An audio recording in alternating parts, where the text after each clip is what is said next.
Okay, everybody, so sometimes, actually a lot of times, when we're reducing radicals, it's because in the directions they say we want exact solutions. So when they say exact solutions, essentially they're saying, you know what, decimals are not allowed.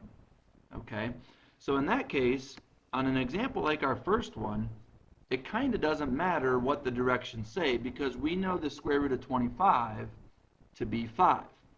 Remember, a square root is what number times itself gives you 25. Well, in this case, it would be 5. Now, that's an exact answer when we use the calculator. So this, it just turns out fine. But when you try to do the square root of 40 in your calculator, you get a decimal. This is a case where we have to do some work to simplify this, reduce this, without using a decimal. So the best way to go, well, you have one of two things you can do. You can start thinking about square numbers. Square numbers are numbers like 4, 9, 16, 25, 36, so on and so forth, 49, 64, 81, 100, all those. Those are called square numbers because anytime you do a number times itself to get 4, so like 2 squared is 4, 3 squared is 9, 4 squared is 16. Anytime you have a number times itself, that product is called a square number. So one way you can do this is you can look at these and see if any of these numbers are factors of 40. And you know that 4 is a factor of 40 because 4 times 10 is 40. So because of that, I can take this and I can write this as the square root of 4 times the square root of 10. I know the square root of 4 is 2. I do not know the square root of 10. That would be a decimal.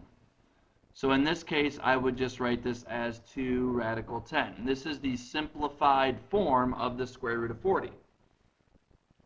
Now, sometimes people don't like messing with factors, okay? Sometimes people are like, you know what, I'm really not a big fan of trying to divide out 4 or 9 or 16 or 25.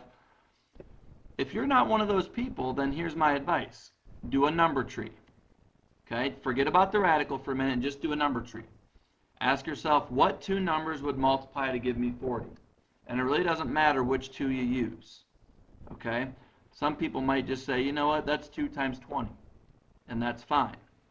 Once you get a prime number, in this case, 2 is a prime number. So you stop with 2. You don't break 2 down any further. But 20 is not a prime number, so I continue to break that down. Well, that's 2 times 10. And then 10 is 2 times 5. And now you see that you have all these prime numbers. As long as all the bottom branches are prime, then you're done with your factor tree. Once you've done your factor tree, take all those numbers and put them right back under the radical as a product of 2 times 2 times 2 times 5. Okay, now as a product of 2 times 2 times 2 times 5, now what you need to remember, what you need to think of, is the fact that this is a square root. This is an understood 2 right here.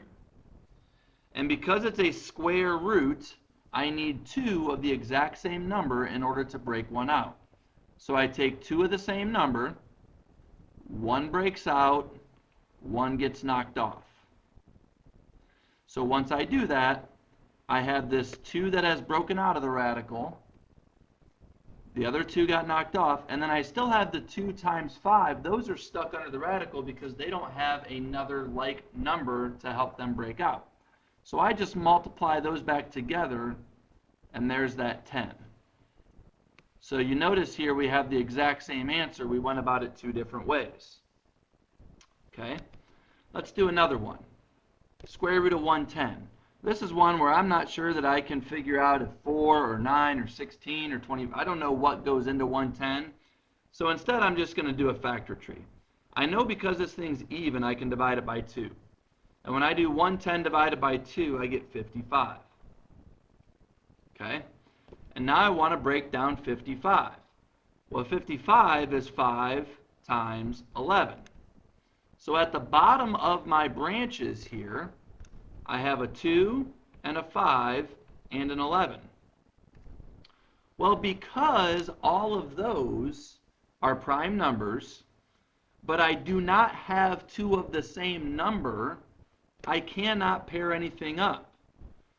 So I cannot break anything out from under the radical. All right? Because under the radical you have 2 times 5 times 11. Well, none of those are the same. None of them can pair up. So really, square root of 110 cannot be simplified. That is its simplest form already. Let's look at the next example. Okay, 252. Well, I know I can divide it by 2. And that would give me 126 over here. What if I divide 126 by 2? Because it's even, I can divide it by 2. That would leave me with a 63. All right. Well, 63 is 9 times 7. Now, if I think of my prime numbers here, 2 is prime, 2 is prime, 7 is prime.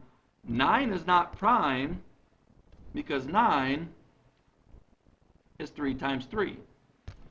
And now I have all prime numbers at the bottom of my branches. So let's go ahead and let's put all those under the radical together. So I have a 2 times 2 times 3 times 3 times 7. All those under the radical. Remember, this is a square root. So I need two of the same numbers in order to pair up and break out. So these 2's pair up. One breaks out, one knocked off. And these 3's also pair up. One breaks out, one knocked off. So under the radical, I still have the 7 because it has nothing to pair up with. I had a 2 that broke out, and I had a 3 that broke out. The other ones got knocked off. So because those both broke out, I just go ahead and multiply those together, and I get 6 radical 7. Now, where might we be expected to use this? Well, what about when we were doing the Pythagorean Theorem on Friday and we said, you know what? A squared plus B squared equals C squared.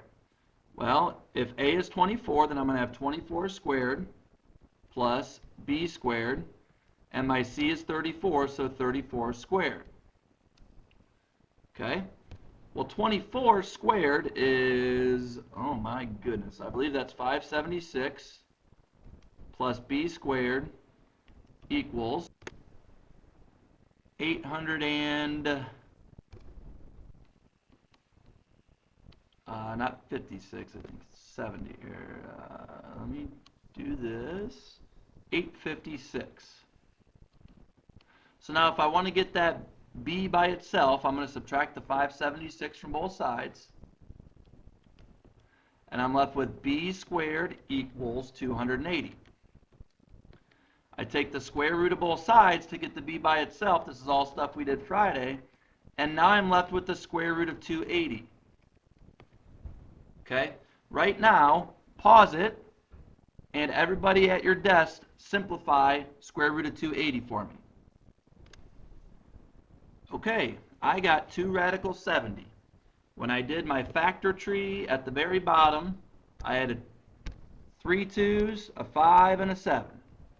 Now I want you to keep in mind that it doesn't matter what order you do your factor tree, and we should all have the same factors. So when I put all those under the radical, the only thing that could pair up was one pair of 2's. So I just took the 2, the 5, and the 7, I multiplied them back together, and I got 70. Let's pause it again and go ahead and do the last example, and we'll all come back together to look at the answer. Okay, so you have 9 squared plus x squared equals 16 squared. Remember, the 16 is the c, it's the hypotenuse, so it's got to be on that side. When you work that through, you get the square root of 175. At that point, I came over here, did my little factor tree, 5 times 5 times 7. The 2 5's pair up, one breaks out, one gets knocked off, the 7 stays underneath, and you have 5 radical 7.